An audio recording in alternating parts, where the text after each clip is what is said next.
Hello বন্ধুরা, আমি তোমাদের সবটা চলে এলাম আজ আরও একটা রেসিপি নিয়ে। তো আজ আমি বানাতে চলেছি ঝিঙে আলু পোস্ত। ঝিঙে আলু পোস্তর জন্য এখানে আমি ঝিঙেগুলো ডুমো ডুমো করে কেটে নিয়েছি, ডুমো ডুমো করে আলু নিয়েছি, আর এখানে আছে পোস্ত, লাগছে লঙ্কা গুঁড়ো, হলুদের গুঁড়ো, নুন, কাঁচা লঙ্কা, এগুলো বেটে নেব। এবার আমি দিয়ে দিচ্ছি কড়াইতে তেলের মধ্যে দুটো শুকনো লঙ্কা ফাটিয়ে দিয়ে দেবো।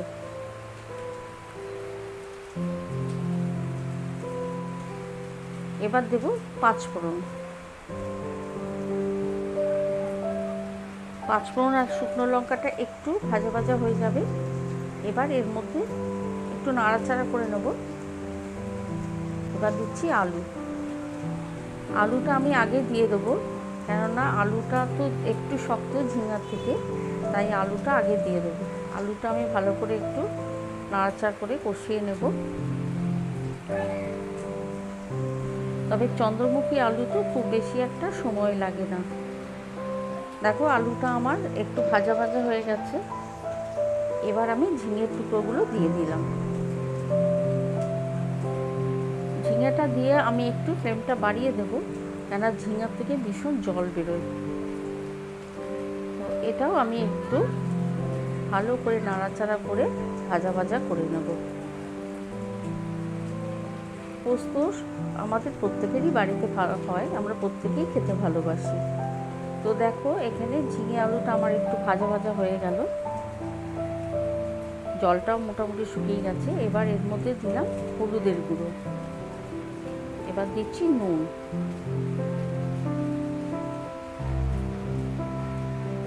নুনটা তোমরা তোমাদের স্বাদ অনুযায়ী দেবে। এবার দিলাম লঙ্কার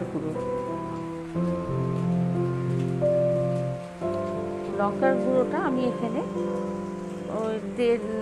1.5 টিস্পুন মতন দিয়েছি।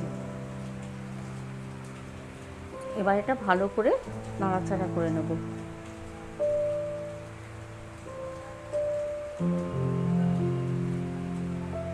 ঝিঙে পোস্তটা একটু ঝালঝালও হবে, মিষ্টি মিষ্টিও হবে, তাই পরিমাণ মতন চিনিটা তোমরা তোমাদের স্বাদ অনুযায়ী দিয়ে দেবে।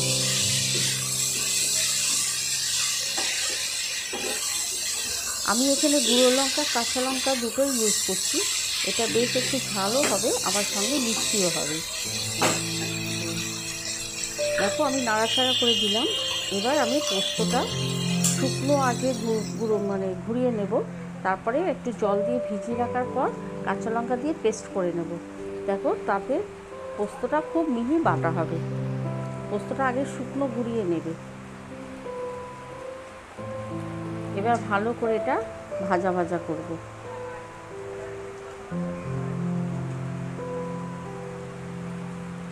প্রথমেই জল দিয়ে যদি পোস্তটাকে বাটা হয় তাহলে মিক্সিতে সেই মতো বাটা যায় না, দানা দানা থেকে যায়।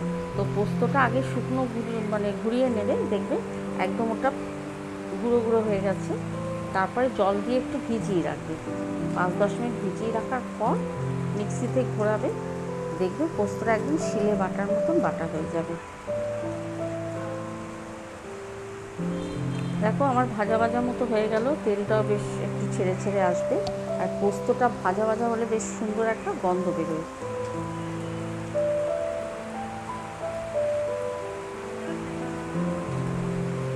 একটু সময় ধরে করতে হবে।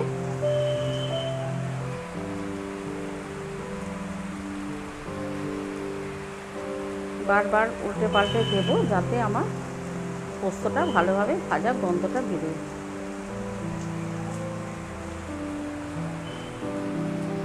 আবার হয়ে গেল ভাজা। এবার আমি পরিমাণ মতন জলটা দিয়ে দেবো।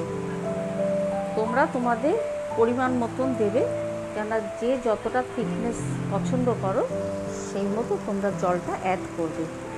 আমি খুব বেশি জল দিলাম না, যেহেতু চন্দ্রমুখী আলু খুব তাড়াতাড়ি সেদ্ধ হয়ে যায়, আমার অলমোস্ট ওগুলো সেদ্ধ হয়ে গেছিলো, তাই কম করে জলটা দিলাম। দেখো এবার আমার পোস্তটা রেডি।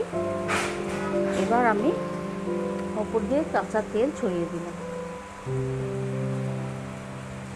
কাঁচা তেলটা দিলে খুব সুন্দর একটা স্মেল বেরোয়। আর কিছু কাঁচা লঙ্কাটা কুচিয়ে দেবো।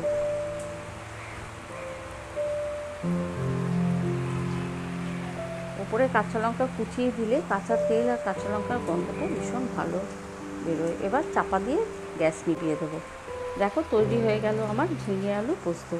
আমার এই রেসিপিটা যদি তোমাদের ভালো লাগে তাহলে অবশ্যই শেয়ার, কমেন্ট আর সাবস্ক্রাইব করো।